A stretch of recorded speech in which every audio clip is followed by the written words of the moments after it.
Is this how the world is really run? You decide. On July 18, 2014 at 1:51 p.m., Archbishop wrote, I stand with the Universal Catholic Church founded by Christ. All the people whom you accuse of defrauding American citizens were elected by American citizens. That doesn't mean what they do is morally right, but the responsibility finally rests with the electorate. God bless you, Francis Cardinal George, Archbishop of Chicago. And I'm reading from Reitz.com. She wrote the following response. It's 43 pages, but we'll read it in sections. And it tells the whole history of how we became this very corrupted organization called the United States. The following response. My dear Archbishop George, I too stand with the Universal Catholic Church founded by Christ. My blood seal stands upon the record of the Vatican Chancery Court in witness of what I am going to show you tonight. I am from a family that has served the Catholic Church since the First Holy Roman Empire, hereditary Grand Marshals of the Holy Roman Empire, Knights of the Holy Sepulchre. I have myself served as an international services agent and as a private attorney in service to His Holiness Pope Benedict the 16th and now Pope Francis. You must believe that I am in deadly earnest both about the seriousness of the criminality engulfing America and the danger this poses to the Church and to the rule of law. The canon law of the Church stands above every other form of law, the Roman Curia above all other courts. Even the Uniform Commercial Code, which was developed by the Curia as a just means to resolve the many international disputes and claims arising from the 1930 bankruptcy of the G5 nations, is copyrighted by Unidrite, a subsidiary of the Vatican. The organization which failed and which plunged America into this desperate criminality was originally chartered by the Church as a religious non-profit corporation. We, sir, are up to our ears in culpability for the circumstances herein discussed, and both the Pope Emeritus and Pope Francis have duly considered all the issues and acting in the temporal capacities have rendered judgment as international trustees of the United States Trust 1789, recognizing the breach of trust and the criminality which has been practiced against the American states and the American state citizens. They have both taken strong action to begin addressing the circumstance. Pope Benedict XVI acted to create a new office in the Postal Service, establishing a regional postmaster for North America. Pope Francis has issued his first apostolic letter, the Motu Proprio, of July 11, 2013, rewriting the International Criminal Code as part of his continuing effort to address this situation, and has more recently addressed the United Nations and collapsed the worldwide derivatives market. This is not about any responsibility of the electorate. It is about the Church's responsibility to support the Pope in his role as the ultimate trustee of the global estate, to uphold the rule of law, and to make correction for a grave breach of trust that continued for 165 years and which has cost millions of innocent lives. We can only confess our sins, dear Cardinal, admitting as mere mortals our desperate need for grace and rising up each day to do what we can and must. I direct your attention to the Treaty of Paris, which ended the American Revolution, and the corollary Treaty of Versailles. There are 3 international trustees named as caretakers of the United States Trust 1789. They are the Pope in his temporal office, the British monarch, and the United States Postmaster, civil. Now I direct your attention to the Treaty of Westminster 1794, in which the city-state of Westminster and the Crown Temple pledged amity and perpetuity with the newly formed United States. Next, I direct your attention to the Treaty of Verona 1845, in which the then Pope and the British monarch, both trustees of the American National Trust, agreed that the representative form of government was incompatible with divine right of kings and with papal supremacy, and so both acted in secretive breach of trust. The British monarch issued letters of marque and reprisal to the members of the Bar Association, British Crown Commercial Company, which issued licenses to privateers to attack American vessels in international jurisdictions of the law. That, sir, is the genesis of the Bar Association licenses.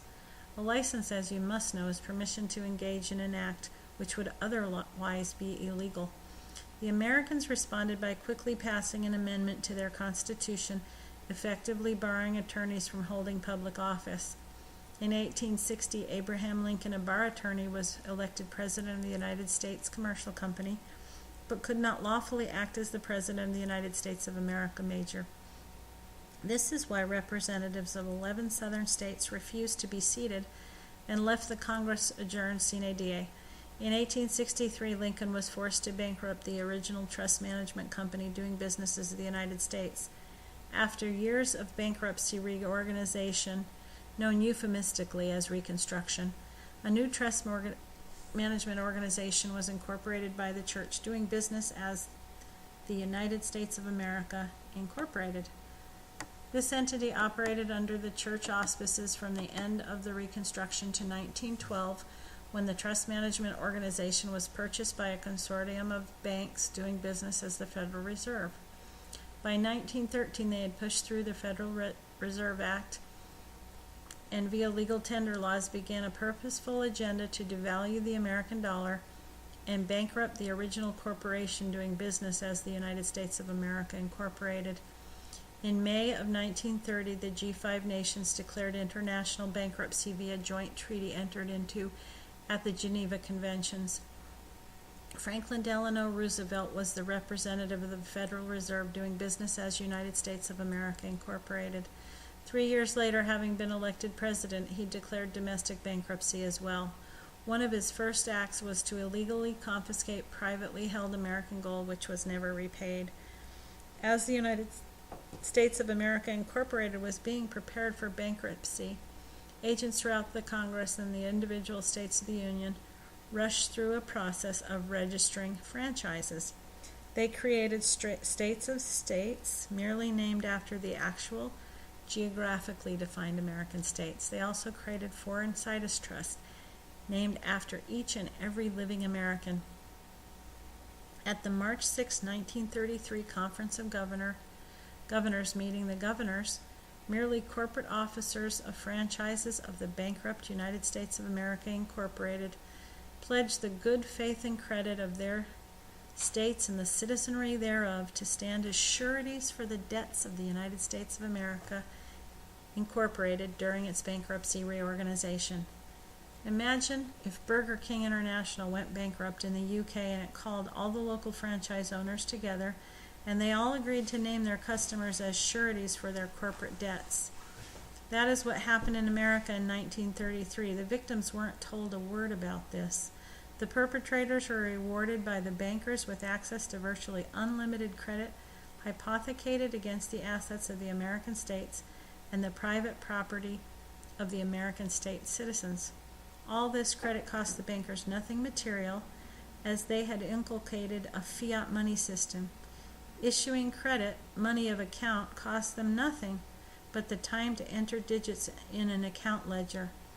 In exchange for this favor to the politicians, they were rewarded with legal tender laws allowing this system to exist in America and given surreptitious title to all real property assets in America and provided with protection for their activities by the members of the Bar Association.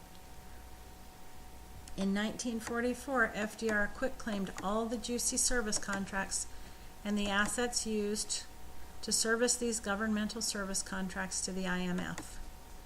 The IMF took over from the Federal Reserve, gaining control of every logo, name, title, department, and agency of the United States of America Incorporated, what Americans believed to be their government, right down to the flag.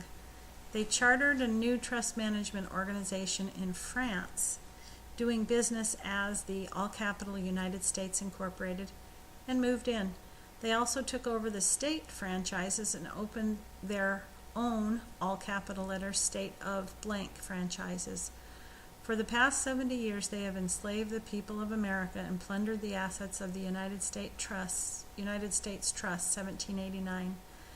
The creditors who forced the bankruptcy of the United States of America Incorporated included the World Bank, the International Bank of Development and Reconstruction, and the Federal Reserve. But the priority creditors named in the 1934 Bankruptcy Act were the American states and the American state citizens. The banks, being aware of their own schemes, named the Secretary of the Treasury of Puerto Rico to act as their chosen bankruptcy trustee. See Federal Title 5 for details. The Secretary of the Treasury of Puerto Rico seized all the bogus states on paper and Americans on paper created by the Roosevelt administration and rolled all the assets presumed to be part of these trusts into Roman inferior trusts, STKV trusts, operated in the name of the Foreign Situs Trust Roosevelt created.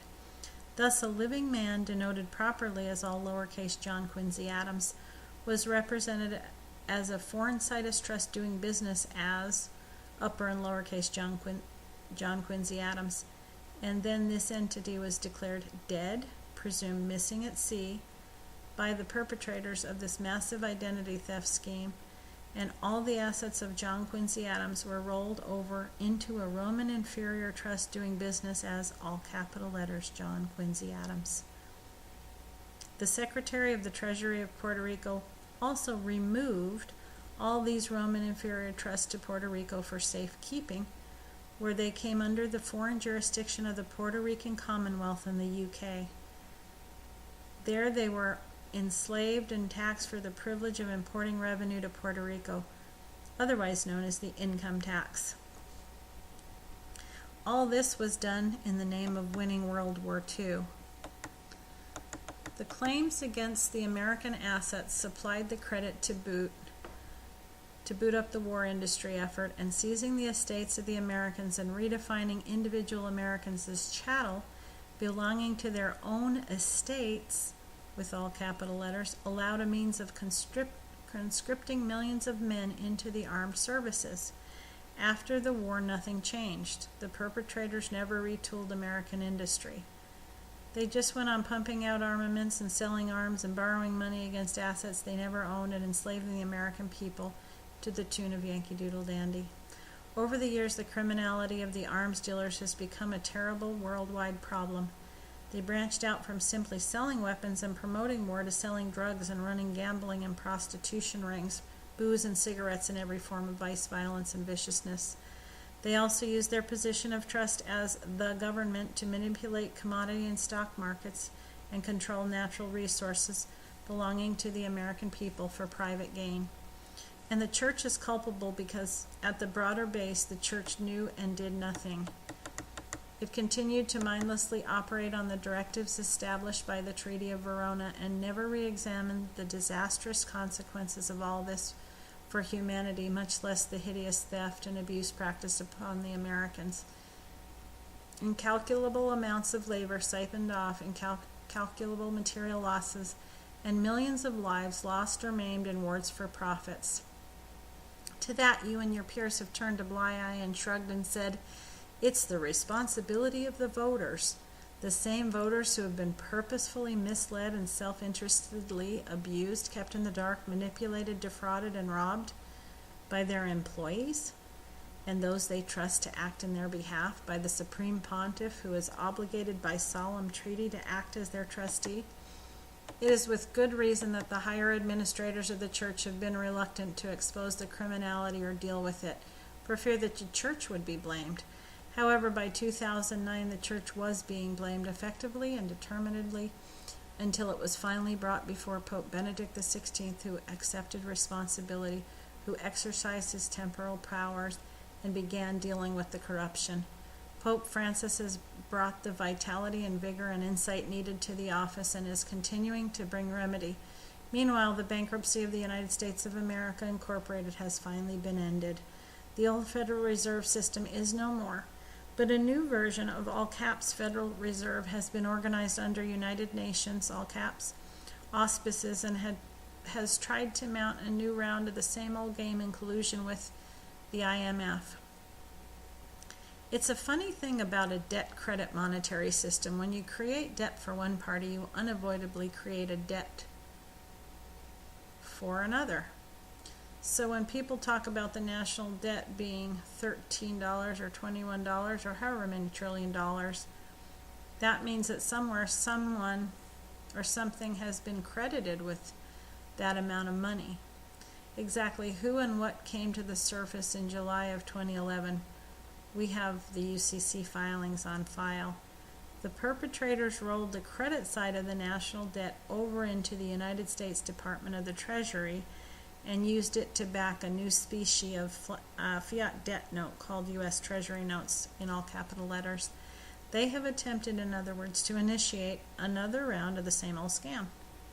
There is little doubt that it was the intention of the two colluding banking cartels, the Federal Reserve and the IMF, to simply reverse positions, bankrupt the United States, all capital letters, United States Incorporated, all capital letters, leaving the Roman inferior trusts named after the Americans to stand as sureties for the debts of the insolvent, all caps, United States Incorporated, during another nice long bankruptcy reorganization. Intervention by Pope Benedict XVI and Pope Francis, both together with ever-increasing public awareness of the situation and the fraud, has served to make what is euphemistically called revenue possible. In addition to the American state citizens waking up, the Russians and Chinese and other nations of the BRICS alliance woke up. As part of the fraud practiced against the Americans, Canadians, Australians, Japanese, and the populations of most of the countries of Western Europe, all bank accounts were converted to the ownership of the banks. As you know, if you didn't before, all bank accounts belonging to all caps John Quincy Public are in fact accounts belonging to a Puerto Rican estate trust owned and operated by the agencies of the IMF. This is how Christine Lagarde can speak so nonchalantly about seizing Americans' 401ks and savings and other retirement accounts. The IMF surreptitiously owns these accounts. The living Americans who innocently deposited their life savings into these accounts, thinking that they were their own private bank accounts, have been deceived and defrauded and presumed by the perpetrators to donate everything in those accounts to public trusts operated in their all caps names. Remember, I am an officer of the church too. I have taken a vow and placed the blood seal on the altar. This is not a joke. This is not a rehearsal. Take what you believe to be your checkbook out of your pocket and a strong magnifying glass and look at what appears to be the signature line. What do you see? It is not really a line, it is a row of microprint, endlessly repeating authorizing signature. Why would that verbiage have to be there, and why would it have to be obscured? To keep the victims from knowing the truth, that all their assets in banks have been unlawfully converted. You've already been told about the Puerto Rican estate trust, now witness the IRS scam. The living man, John Quincy Adams, is exempt by law from ever having to pay taxes, and by definition, income is profit accrued by corporations. It is literally impossible for any living American to owe income tax, yet millions upon millions of Americans are robbed, defrauded, harassed, and even imprisoned every year over income taxes. How is this possible? The all caps John Quincy Adams estate is a trust, a legal fiction entity, a corporation. Every dime that the living man, known as John Quincy Adams, unknowingly donates to the bank account belonging to the all caps John Quincy Adams estate is 100% profit for the Puerto Rican trust. And it just so happens that there is an excise tax for the privilege of importing revenue to Puerto Rico. The monster tax the poor devils for the privilege of giving them their money. And then people like Christine Lagarde sit around drinking champagne and callously discussing exactly how to finesse the seizures of the retirement accounts of millions of innocent American seniors. But there are worse things. Other elements among the criminals have taken out million-dollar life insurance policies on every American man, woman, and child. They think they will simply murder a few $100 million of their creditors and collect on the life insurance policies. Have you ever heard of the all-seeing Cardinal George? I am the left hand of Amenhotep, and I will be obeyed in this matter, as will Pope Francis. There will be no seizure of the American retirement accounts, no false flags, no murder, no mayhem, no scalar weapons deployed. There will be no deceptive offers in commerce seeking to exchange gold for land or human capital under conditions of non-disclosure and deceit. There will be an end to this criminality and to the complacency of the church and to the American cardinals and archbishops responsible for the misadministration of the courts. or there will be hell on earth, Cardinal George, literally, and it will not come against innocent Americans. The left hand of God will come for those who are responsible and unrepentant. The Treaty of Verona is extinguished. All bar association licenses are extinguished. By order of Pope Francis, all attorneys, all clerks, every member of the judicial system operating these frauds and oppressions became 100% individually and commercially liable as of September 1st, 2013. The banking cartels and governmental services corporations have been given 3 years to clean up their acts from top to bottom, to come into compliance with the original equity contract owed to Americans, and to stop operating in criminal default. I suggest you get over your idea that this is the voters' responsibility. May God bless you to the same extent that you bless others. Anna Maria Wilhelmina Hanna Sophia Reitzinger von Reitzstein von Letlow. That's the first part.